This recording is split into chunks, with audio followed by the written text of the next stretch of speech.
DIU de graça, mutirão de contraceptivos no HMIB atrai mais mulheres que o esperado. Resultado, manhã de filas e reclamações.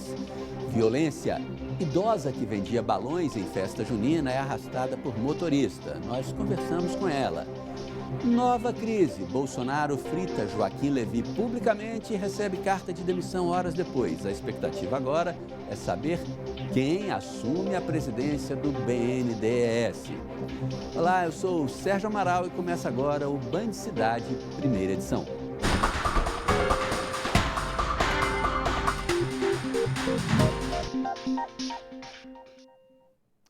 O Hospital Materno Infantil realizou hoje um mutirão para avaliar mulheres que querem colocar o DIU. As pacientes saíram com data marcada para o procedimento de colocação do aparelhinho contraceptivo. Só que a procura foi muito maior do que o esperado, o que acabou gerando muita espera e reclamações. Uma fila que parecia não ter fim. Michele chegou ao hospital às 7 horas da manhã. Já estava aguardando há quase 2h30 no sol e sem nenhuma informação. Ela tem 3 filhos, um deles com necessidades especiais. Ela veio em busca de atendimento para a colocação do contraceptivo DIU, mas ela não esperava encontrar uma fila tão grande. As mulheradas tudo caiu pra cá, tem gente desde domingo aqui na fila esperando. E agora a mulher pegou e falou pra gente, eles arrumaram lá no Face que são só 200 senhas. E eu só vou sair daqui, moça, infelizmente, com esse DIU dentro de mim. Fiquei sabendo que ia colocar o nome na lista e agora já não tem mais lista e estão fazendo uma sacanagem com a gente. Essa ginecologista, uma das responsáveis pela ação, afirma que a procura foi muito maior do que esperada e garante que a mulher que não conseguir ser atendida nesta segunda será agendada para agosto. Nós tínhamos uma expectativa de atender uma média de 200 pessoas ou até 300. A gente estava preparado para atender 300 e a demanda,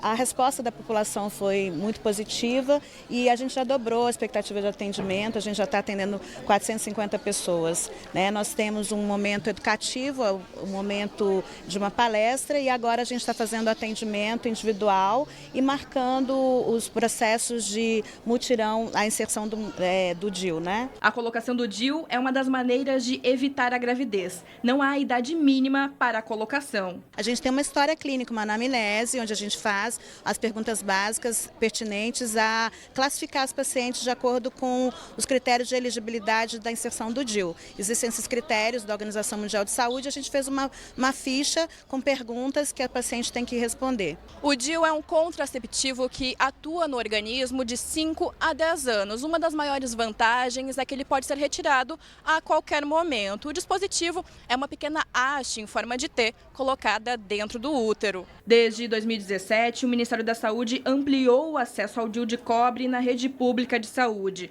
O dispositivo é oferecido em maternidades para mulheres no pós-parto ou no pós-abortamento.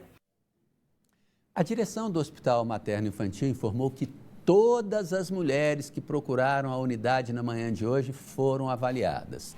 Se o número de pacientes aptas for maior do que a quantidade disponível de contraceptivos, o procedimento de colocação do DIU vai ser agendado em outras unidades de saúde. O hospital informou ainda que vai fazer outras ações como essa ao longo do ano.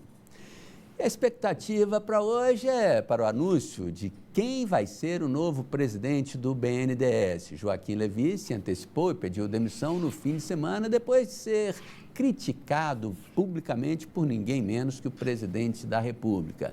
Os detalhes chegando ao vivo com a Renata Dourado. Boa tarde, Renata. Sérgio Amaral, boa tarde para você, uma excelente semana para todos que estão aí nos acompanhando. Então é grande essa expectativa, afinal a gente está falando de um banco que é muito importante para a economia do país, né? Então essa expectativa aí que o nome seja anunciado a qualquer momento. Então a gente lembra aqui de um certo constrangimento que foi causado no sábado. O presidente Bolsonaro, ao sair do Palácio da Alvorada, ele parou o carro, foi cumprimentar ali alguns apoiadores que geralmente ficam ali, então ele parou, cumprimentou esses apoiadores e foi conversar com a imprensa. Respondeu alguns questionamentos e deu o recado que ele queria. Diz que já estava por aqui com o então presidente do BNDES, Joaquim Levy, porque, segundo ele, Joaquim Levy teria feito uma contratação, teria contratado para assumir um cargo do BNDES de uma pessoa que não era confiável. Nós separamos um trecho aí dessa entrevista, dessa fala do presidente Bolsonaro. Vamos ouvir. O Levi nomeou o Marcos Pinto para a função do BNDES. Eu já estou por aqui, o Levi. Falei para ele, demita esse cara segunda-feira ou eu demito você sem passar pelo Paulo Guedes. O governo tem que ser assim. Quando bota gente suspeita em cargos importantes e essa pessoa, como o Levi, já vem há algum tempo, tá? Não sendo leal àquilo que foi combinado e aquilo que ele conhece a meu respeito, ele está com a cabeça a prêmio já tem algum tempo. Pois é. Então, diante aí dessa fala pública do presidente Bolsonaro, o próprio Joaquim Levy apresentou ontem a carta dele de demissão. E a gente lembra que a nomeação que tanto irritou o presidente Bolsonaro foi a do advogado Marcos Barbosa Pinto, que foi indicado por Levy para dirigir a área de mercado de capitais do BNDES.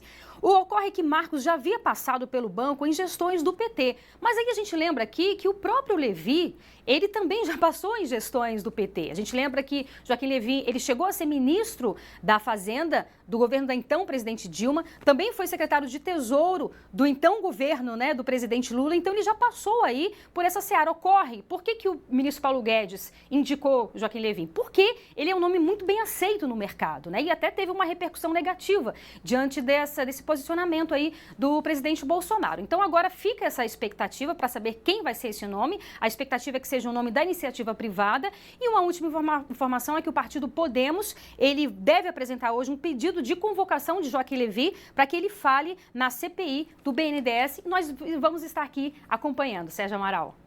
Obrigado, Renata. Quem comenta esse assunto aqui com a gente agora é o Cláudio Humberto. Cláudio, boa tarde. Boa Além tarde. dessa questão do Marcos Pinto, o que mais que levou o presidente a ficar por aqui com Joaquim Levy? Na verdade, né, Sérgio, o presidente Bolsonaro não engoliu a nomeação de Joaquim Levy para a presidência do BNDES desde o começo. O presidente tem uma boa característica. Quando ele convida um ministro, ele entrega o ministério de porteira fechada. Ele não quer saber quem é que o ministro vai convidar para os cargos. Ele parte do princípio de que todos farão as melhores escolhas. No caso de Paulo Guedes, o ministro da Economia, a escolha de Joaquim Levy não agradou o presidente, mas ele engoliu calado. E ficou o tempo todo com essa má vontade em relação ao Joaquim Levy. E o Joaquim Levy começou a chamar pessoas para trabalhar com ele, não foi apenas esse caso do diretor, o diretor foi apenas o pretexto usado pelo presidente, começou a convidar pessoas que tinham participado, como ele próprio, Joaquim Levy, dos governos do PT. E para o presidente Jair Bolsonaro e sua turma, quem participou do governo do PT é ladrão, é suspeito, é assim que ele os considera. Então não tem acordo possível. E, além disso, havia outro precedente. Joaquim Levy, agora em março, até trouxe esse caso à Rádio Band News FM, na ocasião. Agora, em maio, o Joaquim Levy se recusou ou não reagiu à queixa do ministro da Economia, o ministro Ricardo Salles, que pediu acesso aos contratos com a interveniência do BNDES, de dinheiro que vem do exterior doado para programas ambientais no Brasil. É muito dinheiro. Somente a Noruega, o governo da Noruega, doou R$1 bilhão para esse programa. E o Ministério do Meio Ambiente queria fiscalizar isso, queria verificar se esse dinheiro estava sendo, como estava sendo gasto, e a área técnica, a chamada área técnica ali, só tem Marajá, é gente que ganha R$100 mil para cima.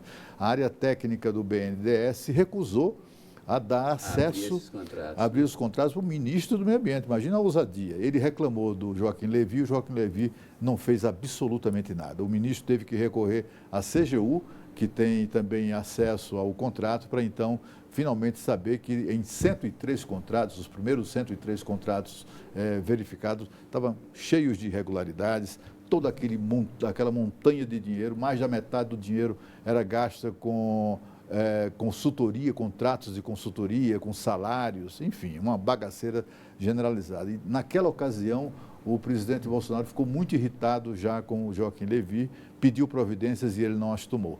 Eu estava esperando uma chancezinha, só né? precisava de um pretexto, ele chegou agora com a nomeação desse diretor aí na quarta-feira da semana passada, ele que tomaria posse hoje, né? Foi demitido antes mesmo de ser empossado. É aquele diretor que foi sem nunca ter sido. A viúva porcina. Viúva porcina. Todo mundo sabe o mal que o cigarro causa à saúde. Mesmo assim, muita gente continua fumando. Bom, tudo bem, a gente tem que respeitar o livre-arbítrio de cada um, né? Mas as coisas pioram e muito, né? Quando o meio ambiente é o principal prejudicado. Por isso, amigo fumante, procure o lugar certo para descartar os restos de cigarro, as famosas bitucas ou guimbas. Nem precisa procurar direito. Basta caminhar um pouco e olhar para o chão para se espantar com a quantidade de restos de cigarro espalhados por aí. O estrago ao meio ambiente é grave.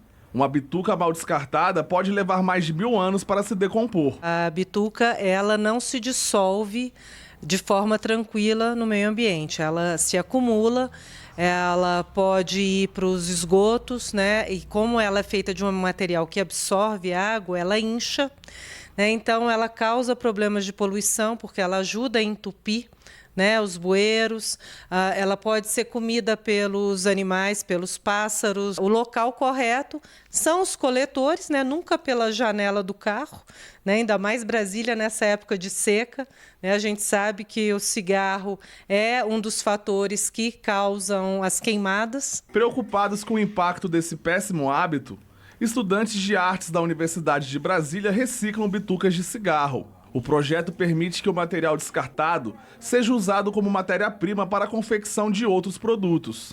A gente aprende a fazer materiais com esses materiais que a gente produz. Então, depois de produzir esse papel, a gente aprende a costurar, a fazer cadernos, a fazer pastas e porta-retratos, caixas. A gente ilustra eles, nós como somos alunos de artes, a gente também aproveita para enfeitar com desenhos nossos. Além de receber os restos de cigarro por doações, os próprios estudantes também recolhem as bitucas das lixeiras da universidade. Depois começam os trabalhos. É uma cozinha, né? Eu tenho aqui basicamente uma cozinha. É um fogão industrial, uma panela de aço inox, água, produtos químicos. A massa resultante é uma celulose, né, que vai ser transformada em papel. Todo o processo de reciclagem foi patenteado pela UNB. Inclusive, o resíduo gerado também deve ser tratado e descartado corretamente. Por isso, o processo não pode ser feito sem a devida supervisão técnica. Envolve alguns procedimentos que demandam cuidado, né? Demandam uso de equipamentos de proteção. Hoje, a única empresa licenciada que pode fazer todo esse processo é a Apoiato Recicla, que é uma empresa que firmou a parceria com a Universidade de Brasília e ela, sim, pode fazer isso em escala, né, semi-industrial. A seguir, nem sinal ainda do casal que arrastou uma idosa que vendia balões na porta de uma festa junina. A gente explica esse caso daqui a pouquinho, logo depois do intervalo.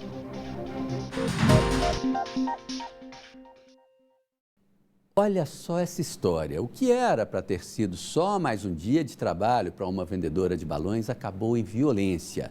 Marina Isidoro de Moraes estava trabalhando na porta de uma festa em Taguatinga Sul quando um casal parou o carro querendo um desconto maior do que ela podia dar.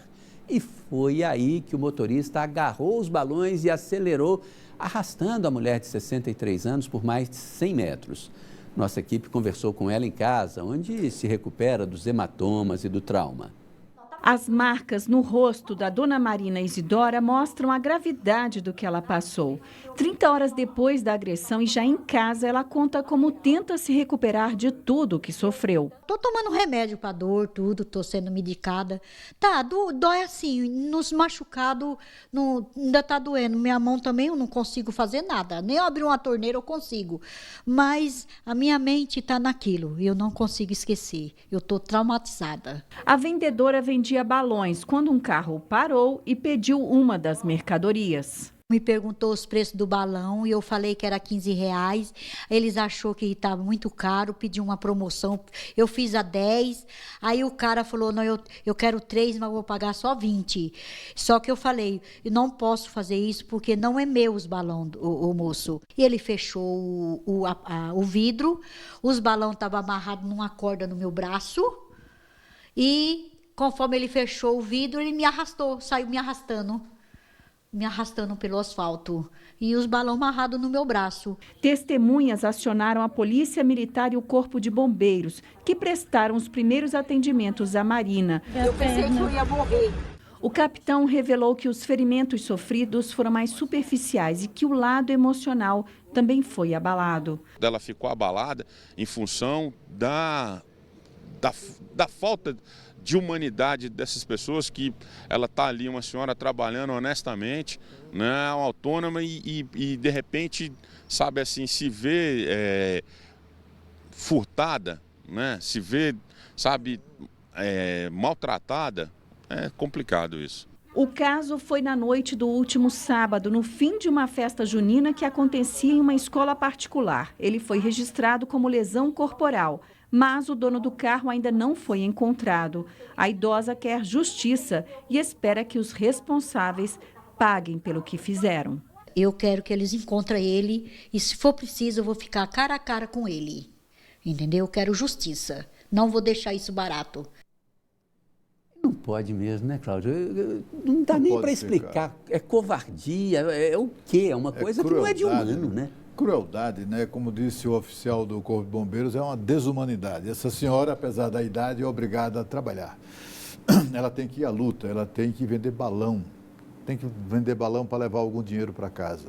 E esse bandido, esse sujeito covarde, que ninguém sabe que é ainda, na sua possante Mercedes, parou e tentou levar o balão de graça. Ele não queria nem pagar nada por aquilo.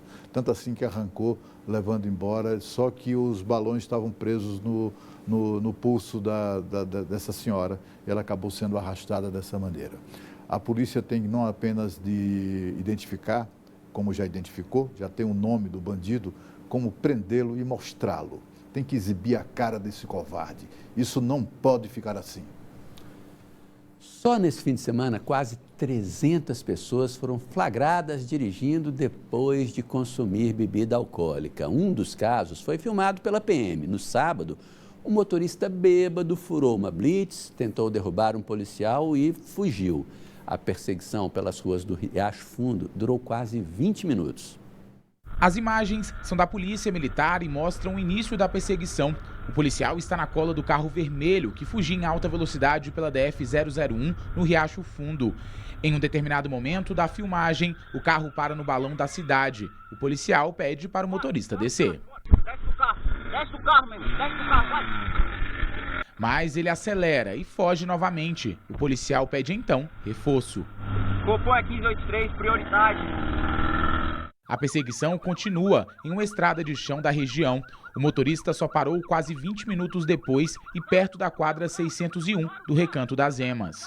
Bora, para o carro, sai do carro! Com a chegada do reforço, o homem foi levado para a UPA do Recanto das Emas. Na unidade, os exames revelaram o uso de bebida alcoólica e de maconha. Depois do atendimento, ele foi levado para a delegacia. O motorista vai responder pelos crimes de embriaguez ao volante, direção perigosa, desobediência e desacato. Começa mais uma semana decisiva para a reforma da Previdência. A equipe econômica não se conforma com algumas mudanças introduzidas lá pelo relator, né? E já renegocia ajustes no relatório. Um dos nós é a regra de transição. Vamos ver como fica o cronograma e as negociações em uma semana de feriadão com a Renata Dourado. Tá difícil, Renata? Ou vai ter trabalho? Pois é, né? A gente espera que sim, né? Só que essa semana é uma semana mais curta. A gente tem o feriado de Corpus Christi aí nessa quinta-feira. E olha só, semana que vem, na segunda-feira, dia 24, é dia de São João. Você sabe o que isso significa para o Nordeste, né?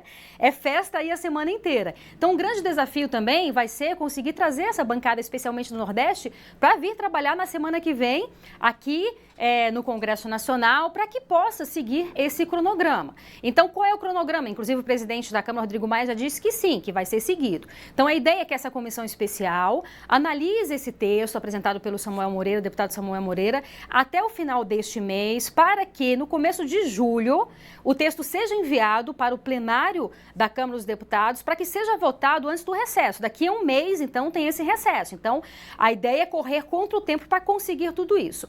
A ideia também é que amanhã a comissão especial comece a analisar o texto do deputado Samuel Moreira. Só que para que amanhã tenha esse esse debate na comissão especial, é preciso que tenha uma sessão hoje, plena segunda-feira. A sessão está prevista para logo mais às 2 horas da tarde, então vamos ver também se vai ter quórum para essa sessão de hoje. Como você bem disse aí, Sérgio, o texto apresentado pelo relator não agradou a equipe econômica. O texto passou por algumas transformações, algumas mudanças, já era sabido que isso aconteceria. Mas o que mais desagradou é a questão da economia. Então, a previsão do governo com o texto enviado seria gerar uma economia de cerca de 1 trilhão e 200 bilhões de reais ao longo de 10 anos. Só que com essas alterações, essa economia caiu para cerca de 900 bilhões de reais. Então, há toda uma negociação para ver se esse texto ainda apresentado pode ser modificado. Por isso, o relator se reúne hoje com a equipe econômica, integrantes da equipe econômica, para saber se o texto vai ser alterado, não vai ser alterado. Qual é o argumento do relator? Olha, pode até não ser o texto ideal,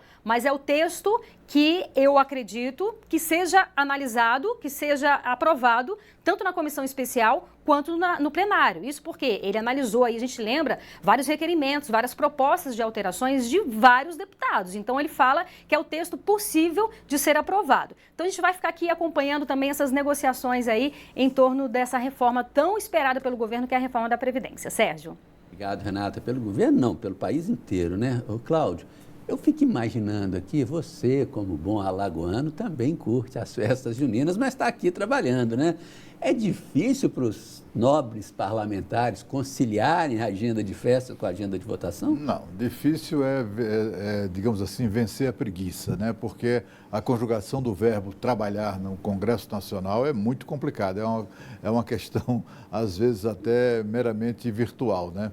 O que a gente sabe é que no dia 24, que é a véspera de São João, o São João, na verdade, é comemorado no Nordeste no dia 24, na noite do dia 24. O dia 25 já foi feriado em algum momento. Hoje em dia, no Nordeste, essa é uma data já superada, né? Isso é uma comemoração já superada. Depende muito do presidente da Câmara, o presidente Rodrigo Maia. Se ele disser é para estar aqui na terça, 25, trabalhando, todos estarão, sendo nordestinos ou não, sendo ou não adoradores da canjica ou das brincadeiras de São João.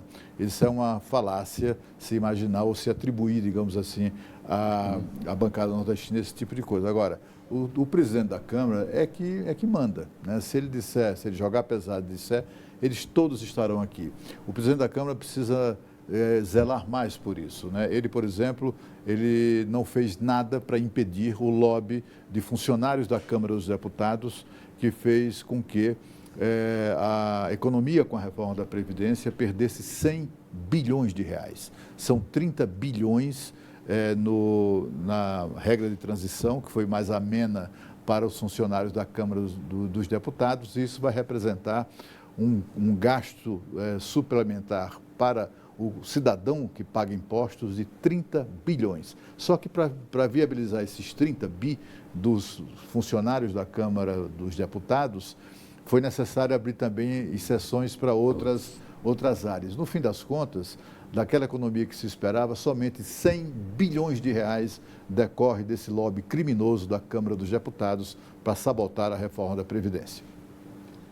A Justiça absolveu o homem que esfaqueou Jair Bolsonaro e determinou a internação dele. O presidente disse que vai recorrer. O juiz responsável por analisar o ataque a Jair Bolsonaro converteu a prisão preventiva de Adélio Bispo de Oliveira em internação por tempo indeterminado. Adélio vai permanecer no presídio de Campo Grande. De acordo com laudos médicos, o autor da facada, no então candidato à presidência, tem doença mental e, por esse motivo, fica imune a condenações. À tarde, na saída do Palácio da Alvorada, Bolsonaro criticou a decisão. Ele sabe que o ciclo é armado, tentaram me assassinar, sim, tá? Eu tenho a convicção quem foi, mas não posso falar que não quero fazer um pré-julgamento de ninguém. E estou tomando providência jurídica, eu posso fazer, posso recorrer. Cláudio, esse é mais um daqueles casos que vai ficar eternamente aí com a população com a pulga atrás da orelha. Exatamente, e principalmente a vítima, né? O presidente Jair Bolsonaro quase foi assassinado por esse sujeito que vivia uma vida normal. Ele percorria o país, ele ganhava dinheiro, ele trabalhava, praticava tiro, estava hospedado lá em Juiz de Fora desde 2 semanas antes da chegada do então candidato Jair Bolsonaro, e ele pôde, né, absolutamente à vontade, planejar o crime e o praticou. E a justiça agora disse que ele não é bom da cabeça. Mas para praticar tiro, ele precisou de um laudo autorizando, né? De algum teste psicológico, né, para realizar. Essa coisa de exame médico, de cabeça, enfim, para avaliar as condições psicológicas de paciente é uma coisa muito complicada. É bom lembrar que nós tivemos aqui um caso recente, há poucos anos, o senhor Ademar Jesus, lá de Lusiânia, lembra daquele caso? Sim. Esse sujeito foi preso e condenado na Bahia, exatamente por praticar o crime contra menores. Foi preso, depois foi liberado porque disseram que ele não era bom na cabeça, mas, enfim, aquela coisa da justiça brasileira, da legislação brasileira leniente com o crime. O que é que aconteceu em Lusiânia? Ele matou 14 pessoas. Acabou sendo morto ou se matando na cadeia, mas enfim, o que separa o assassino ou quase assassino de Jair Bolsonaro da liberdade é apenas mais um laudo no futuro. A seguir, cirurgia inédita repara a má formação de bebê que vivia com a bexiga fora do corpo. O Band Cidade volta já já. O Hospital da Criança realizou mais uma cirurgia inédita. Dessa vez, o procedimento foi para reparar uma má formação na bexiga e na uretra de uma criança de 1 ano e 11 meses. Essa condição, que deixava os órgãos do paciente para fora do abdômen, atinge 3 em cada 100 mil recém-nascidos. A cirurgia foi realizada no sábado por médicos aqui do Distrito Federal e um grupo de especialistas que viaja pelo país fazendo essa delicada cirurgia de graça. O procedimento aconteceu quase 2 meses depois de outro caso inédito também no Hospital da Criança. Em maio, as gêmeas siamesas Liz e Mel foram separadas depois de 20 horas de operação. Elas tinham nascido unidas pelo crânio. As meninas já voltaram para casa em Ceilândia, onde seguem uma intensa rotina de cuidados. E o Band Cidade, primeira edição, termina aqui. Você vai ficar agora com os donos da bola, Bruno Mendes e Dani Pança. A gente volta a se encontrar amanhã, 12:30. Tchau!